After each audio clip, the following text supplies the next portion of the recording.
exposición del señor Manuel Glave y damos pase inmediatamente a la doctora Silvana Baldomino Báez, directora del programa de conservación de la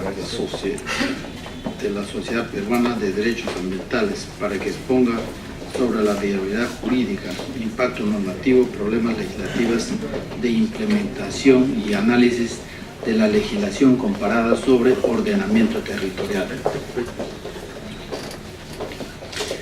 Tiene la palabra la señora. Bueno, primero, buenos días con todos. Muchas gracias por la invitación. Yo voy a hacer una presentación sobre la base de los 3 proyectos de ley presentados. Sí me gustaría resaltar que existe un 4º proyecto de ley que está trabajando la plataforma de ordenamiento territorial, que también tiene similitudes con algunos temas de los proyectos que hemos analizado, ¿no? Creo que, como dijo Manuel, uno de los principales temas que tocan de manera que tocan los 3 proyectos de ley, me disculpan por ser un poco resfriada, es el tema de la institucionalidad. El tema de si se necesita un sistema nacional, cuál es el rol del MINAM, cuál es el rol del CEPLAM, y no voy a ahondar mucho en eso porque Manuel ha terminado su presentación haciéndonos una explicación muy clara de lo que están planteando los tres proyectos.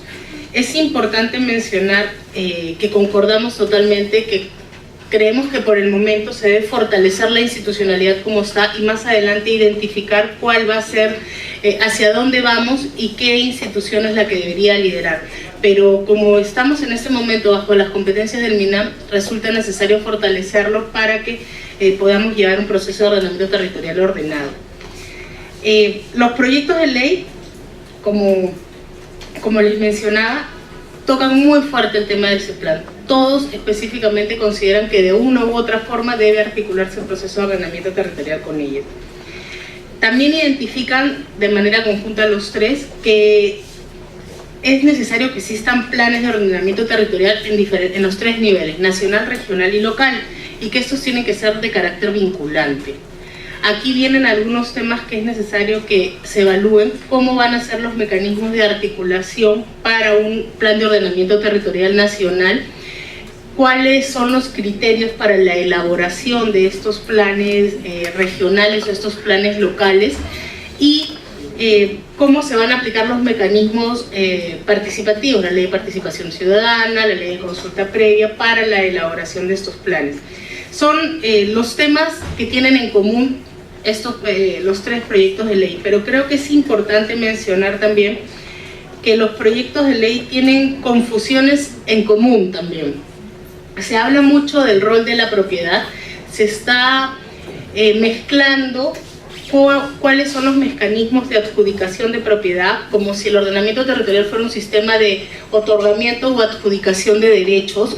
Se habla mucho de mecanismos de expropiación, por ejemplo, de otorgamiento de terrenos sediazos en el caso de los gobiernos regionales para proyectos de turismo, si es que así lo consideran sus planes.